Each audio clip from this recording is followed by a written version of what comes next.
And Part 2. The first night alone nearly broke her. Sarah huddled beneath William's coat, rifle clutched against her chest, listening to sounds that turned familiar desert quiet into a symphony of terror. Every rustle of sage might be footsteps. Every distant coyote howl could mask approaching danger. The baby pressed against her ribs, restless and demanding, as if protesting their sudden isolation. She'd managed to drag supplies into the wagon's shadow, creating a makeshift shelter from canvas and broken wheel spokes. The water barrel sat like a ticking clock beside her, each sip bringing her closer to empty, closer to the end. Dawn came with cruel beauty, painting the desert in shades of gold and crimson that would have taken her breath away under different circumstances. Now the sunrise meant only that she'd survived one night, with countless more stretching ahead. Sarah struggled to her feet, muscles cramped from sleeping on hard ground. Her back ached constantly now, the baby's weight shifting her balance, making every movement deliberate. She'd need to start walking soon, before the sun reached its merciless peak. The way station Garrett mentioned lay somewhere to the southeast. 15 miles through terrain that had already claimed the lives of countless travelers. But staying meant certain death, so she began sorting supplies into what she could carry. William's journal went into her pack first, along with ammunition and the small bag of coins Morrison had given her. Water was life, but she could only manage. One canteen if she hoped to travel any distance. Food would have to be rationed down to hardtack and jerky. As she worked, movement caught her eye. A dust cloud on the northern horizon, too small for the wagon train returning, too deliberate for wind. Sarah's throat constricted. Apache or Mexican raiders, either meant death, probably after things worse than death. She grabbed the rifle, hands shaking as she checked the load. William had taught her to shoot, but practice on tin cans hadn't prepared her for this moment, when everything depended on steady aim and steady nerves. The dust cloud grew larger, resolving into a single rider, moving at an easy lope. Sarah pressed, herself against the wagon, trying to become invisible, while keeping the rifle trained on the approaching figure. The horse was painted, white and brown patches that seemed to flow like water across its hide. The rider sat straight-backed, moving in perfect harmony with his mount. As he drew closer, Sarah saw copper skin, long black hair bound with leather, and clothing that mixed traditional buckskins with practical additions. Not Apache. Navajo. If she remembered William's lessons about reading tribal differences. But that didn't make him safe. Desperate people made desperate choices regardless of their heritage. The rider stopped 50 yards away, hands visible and empty. He spoke in accented English, his voice carrying easily across the desert air. "You are alone." It wasn't a question. Sarah kept the rifle steady, though her arms already trembled from the weight. "Stay back. I'll shoot if you come closer." The man dismounted slowly, every movement deliberate and non-threatening. He was younger than she'd first thought, maybe 30, with intelligent dark eyes that seemed to take in everything at once. Her condition, her supplies, the broken wagon, the tracks left by the departing train. "When did they leave you?" he asked. "Yesterday." The admission felt like a betrayal, but something in his manner suggested he already knew the answer. He nodded, unsurprised. "My name is Joseph Yazzie. I've been tracking your wagon train for 3 days. Apache war party passed through here 2 weeks ago, heading east. Your people were afraid of shadows." Sarah's grip on the rifle loosened slightly. "You speak English well. Learned at the mission school in Santa Fe, before I learned that white man's education and Navajo wisdom don't always mix well." His smile held no bitterness, only acceptance of hard truths. "Why are you here?" Joseph gestured toward the broken wagon. Saw the dust, then the smoke from their cooking fires, wanted to see what kind of people would leave a pregnant woman in the desert. Heat flushed Sarah's cheeks. The abandonment felt even more shameful when spoken aloud by a stranger. They had families to protect. So do you. The simple statement hit her like a physical blow. Yes, she was protecting family. The child who depended entirely on her survival, who had no voice in this desperate situation. Joseph approached slowly, hands still visible. "May I look at your wagon?" Sarah nodded, though she kept the rifle ready. She watched him examine the broken wheel with practiced eyes, running calloused fingers over the damaged wood and twisted metal. "Can be fixed," he said finally, "but not here, not with what you have." Then why bother looking? Because hope is easier to carry than despair. He stood, brushing dust from his hands. "The way station your people mentioned, it's abandoned, has been for months. Mexican traders found a better route north." Sarah's knees nearly buckled. The last thread of hope, the desperate plan that had sustained her through the night, snapped like a dry twig. "Then I'm dead. Maybe. Or maybe you're lucky." Lucky. The word came out as a broken laugh. "How am I lucky?" Joseph returned to his horse, pulling a water skin from his pack. He approached carefully, offering it to her. "Because I know a place. Safe place. Food, water, shelter, but it's not on any white man's map." Sarah stared at the water skin, her throat burning with thirst. "Why would you help me?" "My grandmother always said that the desert tests people in different ways. Some it hardens into stone, others it polishes into something beautiful." His eyes found hers. "You could have given up already, could have used that rifle on yourself rather than face what's coming. But you're still fighting." The baby kicked, as if agreeing with his assessment. Sarah lowered the rifle completely, accepting the water skin with shaking hands.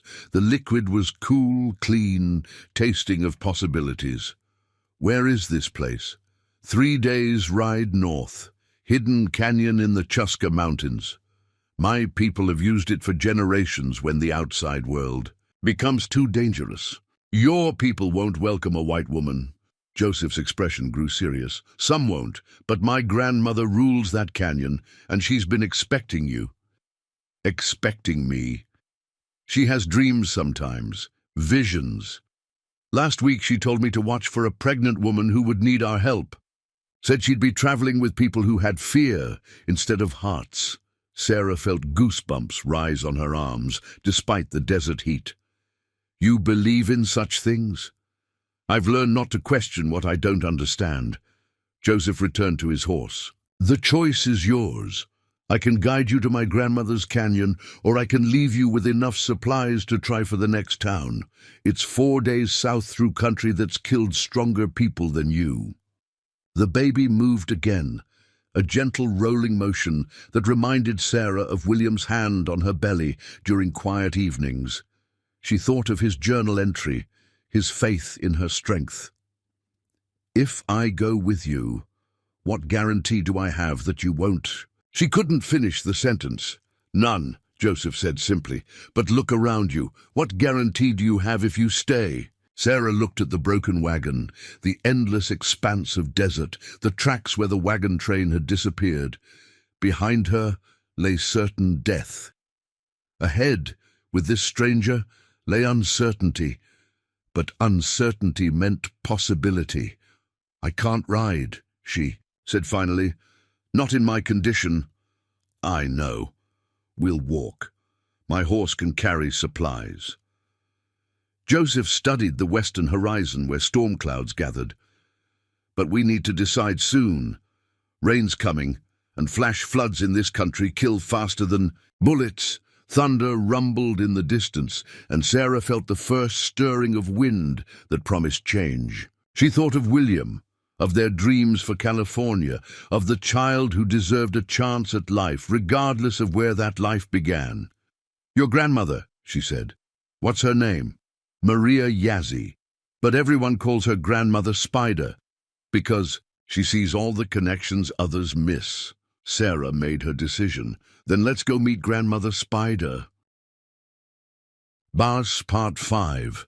The transformation began immediately. Grandmother Spider led Sarah to a small adobe structure built against the canyon's eastern wall, where morning light would warm the interior, but afternoon heat couldn't penetrate. The single room contained a bed frame strung with rope and covered by woven blankets, a simple table, 2 chairs, and shelves holding pottery, baskets, and items Sarah couldn't identify. "This was my daughter's home," the old woman said, running her fingers along the table's smooth surface. "She died, bringing her 3rd child into the world. The baby survived, grown now with children of his own in Canyon de Chelly. But this place has been waiting." Sarah set down her few possessions, suddenly overwhelmed by the weight of acceptance after so much rejection. "I don't know how to thank you. Learn our ways. Contribute what you can. Raise your child to understand that sanctuary comes with responsibilities." Grandmother Spider moved to the shelves, selecting various items. "First, we address immediate needs. You're dehydrated, malnourished, exhausted. Your baby feels all of that." Over the next hour, Sarah experienced care unlike anything she'd known since childhood. Grandmother Spider examined her with gentle thoroughness, checking pulse, skin tone, the baby's position and movement. She prepared teas from herbs Sarah didn't recognize, each one targeting specific needs. One for hydration, another for nausea, a third to help her sleep. "Your body has been surviving on determination alone," the old woman observed. "Determination is powerful medicine, but it has limits. How many babies have you delivered?" "Stopped counting after 200. Navajo, Apache, Mexican, even a few. White children when their parents found their way here." Grandmother Spider settled into the other chair. "Each birth teaches something new, but the basics never change. Life wants to happen. We just help it along." That evening, Sarah joined the community for their shared meal. The canyon held perhaps 30 people, ranging from infants to elders, all connected by bonds she was only beginning to understand. The food was simple but abundant: corn, stew, flatbread, roasted vegetables, meat she didn't recognize. Joseph sat beside her, translating when conversations shifted to Navajo, explaining customs and relationships. "The man who questioned you earlier, Robert Begay, he lost his wife and son to cavalry soldiers 5 years ago. His suspicion isn't personal." "I understand. Do you?" Joseph's voice held gentle challenge. "Because understanding and accepting are different things. You'll face suspicion, testing, moments when you wonder if you belong here. That's normal. But walking away isn't an option anymore." Sarah watched the faces around the fire, weathered by sun and hardship but animated with laughter, conversation, the easy intimacy of people who'd chosen to trust each other with their lives. Children played between the adults, switching effortlessly between languages, belonging fully to the community rather than individual families. "What happens when my baby is born?" she asked. "The child becomes part of the clan. Navajo by choice, if not by blood." Joseph poked at the fire with a stick. "But there will be challenges. Some of our people have suffered at white hands. Your child will carry that history, whether they understand it or not." A young woman approached their group, carrying an infant perhaps 6 months old. She was beautiful in the way of someone comfortable in her own skin, with intelligent eyes and an easy smile. "This is Elena Sandoval," Joseph said in English. "Her husband trades with Mexican settlements south of here." Elena settled beside them, her baby gurgling contentedly. "Joseph tells me you lost your husband," she said in lightly, accented English. 3 weeks ago, cholera took him outside Santa Fe. I'm sorry. Loss makes us all sisters, regardless of blood." Elena shifted the baby to her other arm. "My first child died at birth. Winter sickness when I was very young. I thought the pain would kill me too. How did you survive it?" "Time. Work. This and place, and eventually understanding that grief shared becomes manageable, while grief carried alone becomes poison. The conversation continued as darkness deepened, ranging from practical matters, where to gather firewood, how to prepare certain foods, to deeper questions about belonging, identity, survival. Sarah found herself relaxing for the first time in weeks, no longer performing the exhausting task of appearing strong enough to deserve help. Later, alone in her new home, she wrote in William's journal by candlelight. Day 4. Since the wagon train. I'm alive, sheltered, fed. The baby moves constantly now, as if sensing safety. These people have no reason to trust me, but they're choosing to anyway. Grandmother Spider says tomorrow I'll begin learning their ways. Languages, customs, skills I'll need to contribute rather than just consume. I think about you constantly, William, wondering what you'd make of this turn in our story. Would you approve? Would you understand that sometimes survival requires becoming someone new? I miss you with every breath, but I'm beginning to believe. Our child might have a future after all. Not the California dreams we planned, but something else. Something that might be better. She was closing the journal when she heard voices outside, Joseph and Grandmother Spider speaking in rapid Navajo. Sarah recognized the tone, if not the words. Concern, urgency, decision-making. She crept to the window, peering through a gap in the shutters. Joseph was pointing toward the canyon entrance, while Grandmother Spider listened intently. Other figures moved in the darkness, men checking weapons, women gathering children. Something was wrong. A soft knock interrupted her surveillance. Sarah, Joseph's voice carefully controlled. May I come in? She opened the door to find him standing with Robert Begay and 2 other men she didn't recognize. All carried rifles, and their faces held the grim expression of people preparing for trouble. What's happening? The Mexican bandits, Joseph said.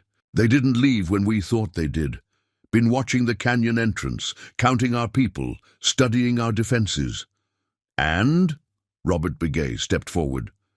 3 more riders joined them an hour ago. 6 armed men now camped just outside the hidden passage. Sarah's blood chilled. They're planning to attack. Tomorrow, probably. Dawn raids are their preferred method. Joseph's jaw tightened. But there's more. One of the new riders. Our scout got close enough to overhear their talk. They're not just after supplies. Then what? The men exchanged grim looks before Joseph answered. They heard rumors about a pregnant white woman traveling with valuables. Someone's put a bounty on your head, Sarah. Someone wants you brought. Back alive. The candlelit room seemed to shrink around her as implications crashed home. The wagon train hadn't simply abandoned her. They'd betrayed her location to bounty hunters. Garrett's cruel practicality had extended to profiting from her desperation. They know about the canyon? She asked. Not yet. But 6 armed men can. Force the passage if they're determined enough. Robert's voice held professional assessment. We can hold them off, but not without casualties. Good people will die, protecting you. The accusation hung unspoken, but clear. Your presence here brings death to people who showed you mercy. Preparing and narrating this story took us a lot of time, so if you are enjoying it, subscribe to our channel. It means a lot to us. Now, back to the story. Sarah looked around the room that had briefly felt like home, at faces that had begun to show acceptance, at the future that had seemed possible just hours ago. The old, familiar weight of responsibility settled on her shoulders. Heavier. Now because it involved not just her own life and her child's, but an entire community that had risked everything to help her. There's another option, she said quietly. Joseph shook his head before she could continue. No, you don't know what I was going to say. You were going to suggest surrendering yourself to protect us. The answer is no. 6 men, Joseph. Against how many of your warriors? And what happens to the children if those men force their way in? What happens to the women, the elders? Robert Begay's expression hadn't changed, but something flickered in his eyes. Perhaps recognition that she understood. The stakes better than they'd expected. "There's a third option." Grandmother Spider's voice came from the doorway. The old woman entered with the quiet authority of someone accustomed to making life-and-death decisions. "But it requires trust from all of us." "What kind of trust?" Sarah asked. The old woman's smile was sharp as winter wind, the kind that turns hunters into prey. Part 4. Sarah woke to silence so complete it felt unnatural. The storm had passed, leaving behind air so clean it seemed to sparkle.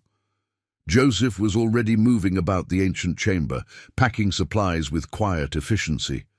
Morning light filtered through the entrance, revealing details hidden by yesterday's gloom, carved spirals in the stone, blackened areas where countless fires had burned, worn grooves where hands had gripped the rock for centuries. "How did you sleep?" Joseph asked without looking up. "Better than I expected." Sarah stretched carefully, working out the stiffness in her back. The baby had been quiet through the night, as if the ancient sanctuary had calmed them both. "Good. Today will test you." They left the ruins as the sun cleared the canyon rim. The desert had transformed overnight. Cacti bloomed with impossible colors, rocks gleamed like polished metal, and the air carried scents Sarah couldn't name. Flash flood channels had carved new patterns in the sand, creating a landscape that seemed both foreign and familiar. Joseph set a steady pace, neither fast nor slow, calibrated to Sarah's capabilities. His horse followed without guidance, occasionally nickering softly, as if commenting on their progress. After 2 hours of walking, Sarah began to notice subtle changes in the terrain.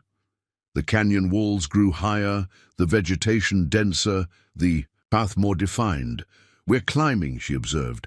"The canyon entrance is hidden. Has to be, or raiders would have found it long ago." As if summoned by his words, riders appeared on the ridge above them. 3 men on horseback, too distant to make out clearly but close enough to represent danger. Sarah's hand moved instinctively toward the rifle strapped to Joseph's pack. "Friends of yours?" she asked. Joseph studied the riders with narrowed eyes. "Mexican bandits, probably. They've been working this territory since spring," he continued. Walking, but his posture had changed subtly, alert without appearing alarmed. The riders shadowed them for nearly an hour, maintaining their distance but never disappearing completely. Sarah found herself checking the ridgeline compulsively, waiting for the moment when pursuit would become attack. "They're not coming down," she said finally. "They're counting us, seeing what we carry, how we move, whether we're worth the risk." Joseph's voice remained calm. 3 armed men against 1 warrior and a pregnant woman should be easy odds, but they're staying back. That tells me something. What? They've heard stories about this area, about people who go into certain canyons and never come out. A chill ran down Sarah's spine despite the warming sun. "What kind of stories?" Joseph smiled grimly. "The kind that keep bandits on ridgelines instead of canyon floors." They reached the hidden entrance, just as the sun achieved its noon intensity. Sarah would have walked past without noticing. What appeared to be solid rock face revealed itself as an optical illusion, shadows and stone creating the impression of continuity where actually a narrow gap split the canyon wall. "Stay close," Joseph warned. "The passage narrows in places." The gap was barely wide enough for his horse, forcing them to walk single file through a corridor of stone that rose hundreds of feet overhead. Sunlight filtered down in thin shafts, creating a cathedral atmosphere that made Sarah want to whisper. After what felt like miles, but was probably only a few hundred yards, the passage opened into a hidden valley that took Sarah's breath away. Green meadows stretched between towering red walls, bisected by a clear stream that sang over polished stones. Ancient cottonwoods provided shade, their leaves rustling in a breeze that carried the scent of growing things. But it was the people, that made Sarah's heart race. A dozen Navajo emerged from various directions, some from traditional hogans built against the canyon walls, others from more permanent-looking structures that blended native and Mexican architectural styles. Men, women, children all watching the newcomers with expressions ranging from curiosity to suspicion. An elderly woman approached from the largest building, moving with the deliberate grace of someone who conserved energy for what mattered. Her hair was silver white, braided with colored cord, and her face held the kind of beauty that comes from wisdom earned through suffering. She wore traditional dress mixed with practical additions, sturdy boots, a leather belt heavy with tools, and pouches. Grandmother, Joseph said in English, though Sarah suspected they usually spoke Navajo. The old woman's eyes fixed on Sarah with an intensity that felt like being examined by someone who saw far more than surface appearances. When she spoke, her voice carried authority tempered by warmth. "So, the pregnant woman from my dreams." She circled Sarah slowly, taking in details with professional interest. 7 months? About that? Yes, Mum. First child? Yes. Father? Sarah's throat tightened. Dead. Cholera 3 weeks ago. The old woman nodded as if this confirmed something she already knew. I am Maria Yazzie. These are my people. You will call me Grandmother Spider because that is who I am in this place.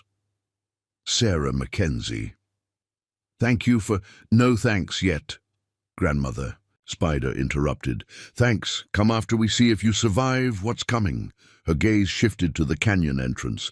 Joseph, the Mexican riders, 3 of them, followed us for an hour but kept their distance.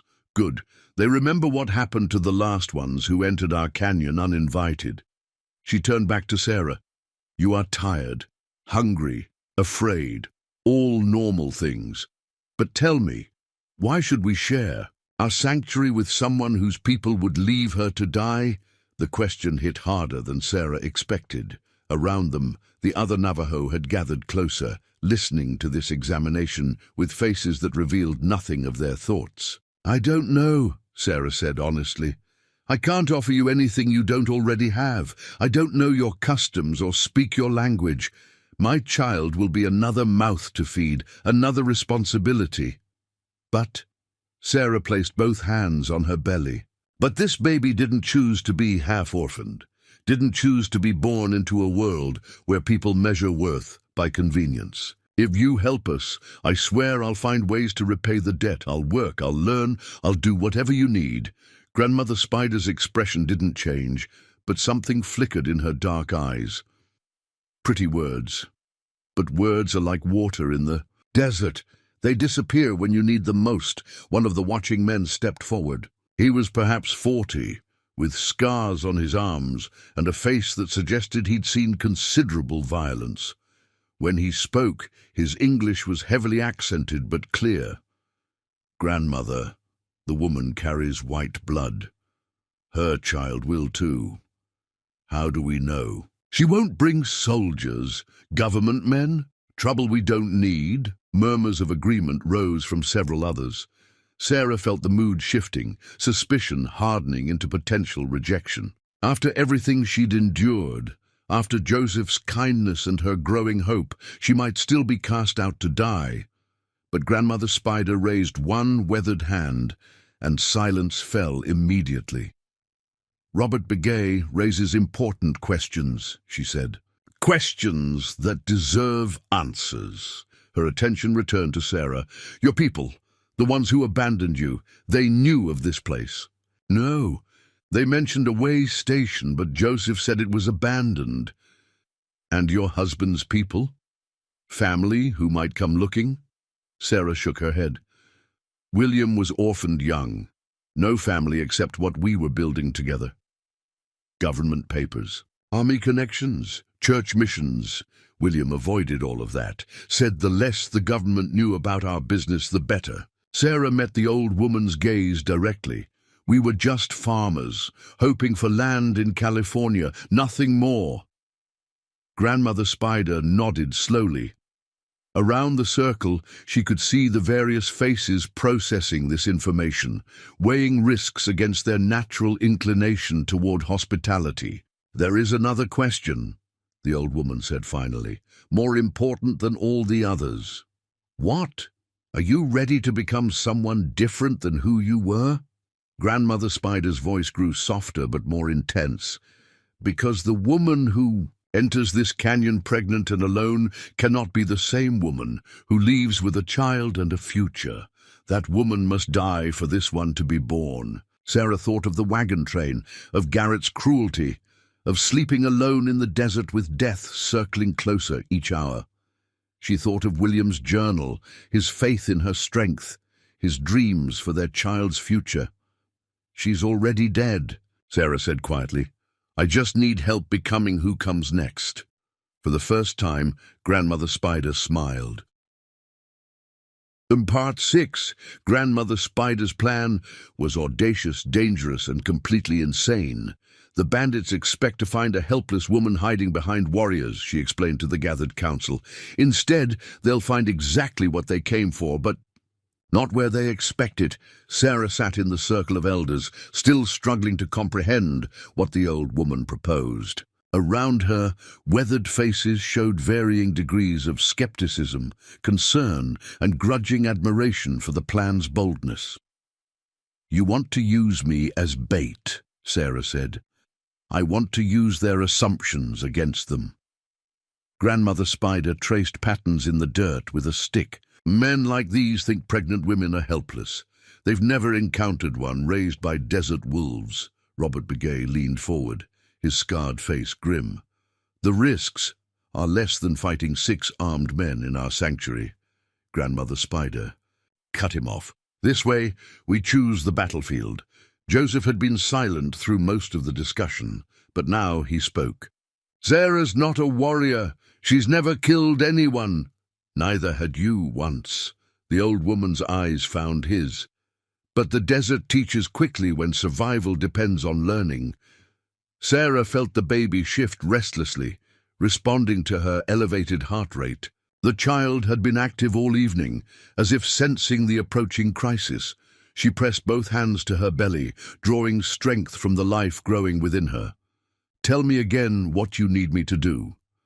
Grandmother Spider smiled, but her eyes remained cold as winter stars.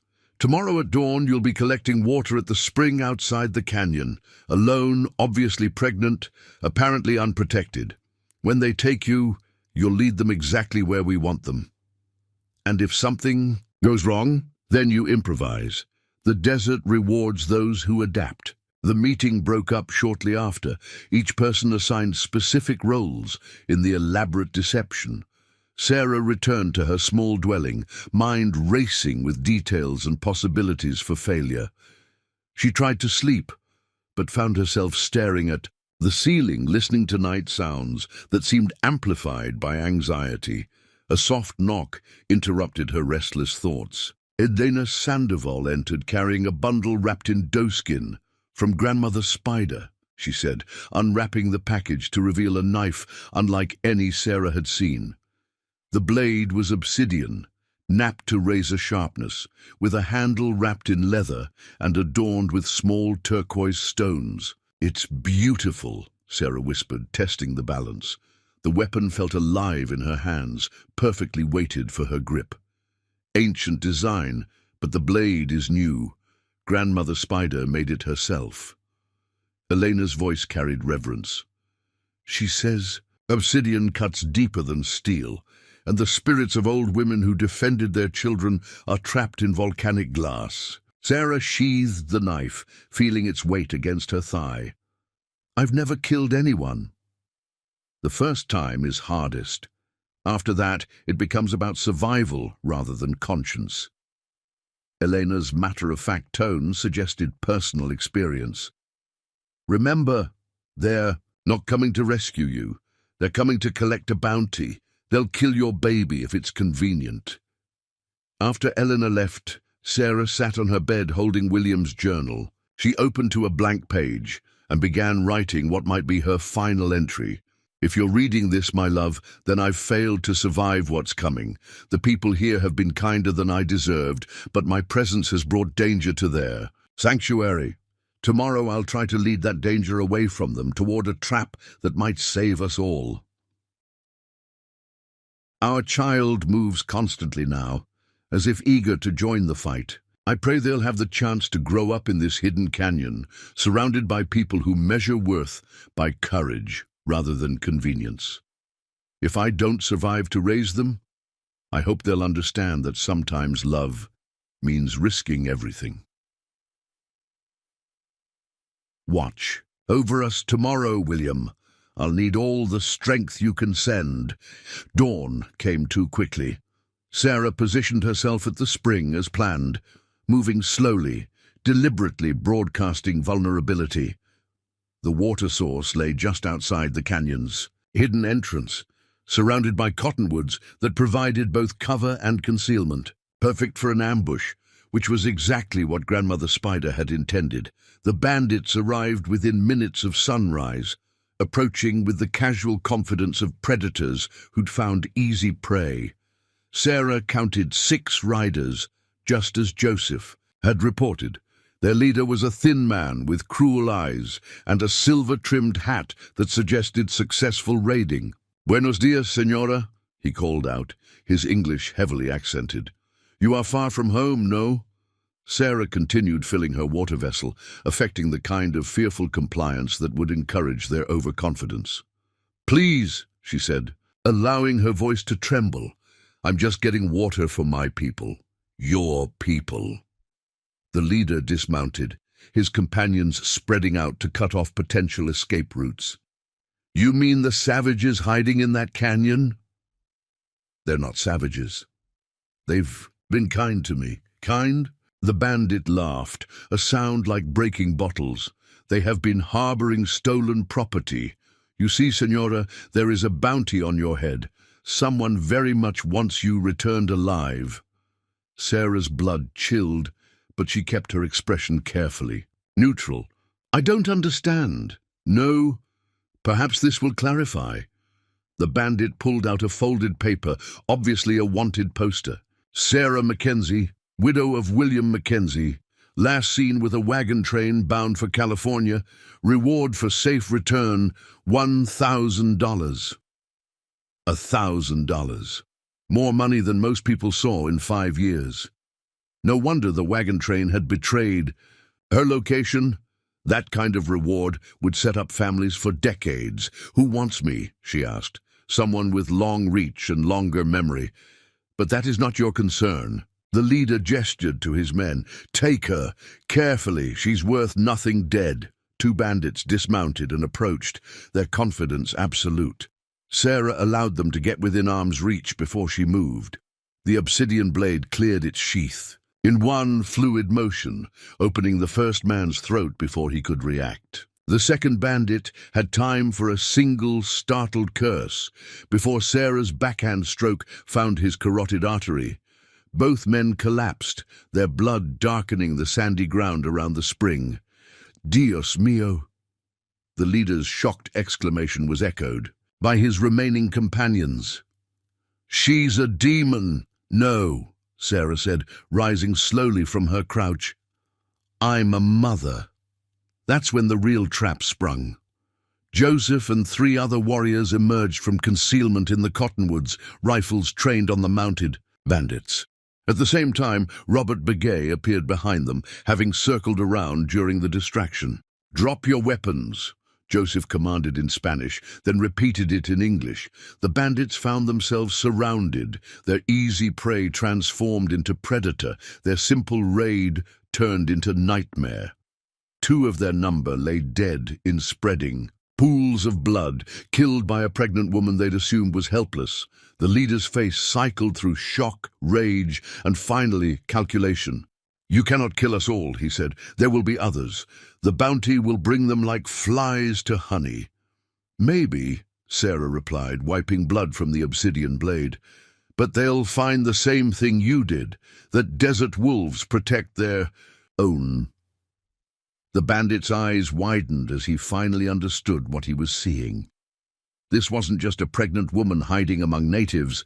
This was someone who'd been transformed by necessity, forged by abandonment and betrayal into something entirely new. "What are you?" he whispered.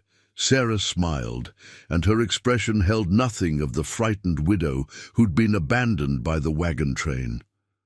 "I'm what happens when people mistake kindness for weakness." The surviving bandits were disarmed, bound, and left with enough water to reach the nearest settlement if they were lucky and careful. Their horses and weapons would remain with the canyon dwellers, practical compensation for the trouble they'd caused. As the sun climbed higher, Sarah stood beside the spring where she'd drawn first blood, watching the bandits stumble away into the desert. The baby moved within her, not restlessly now, but with what felt like approval.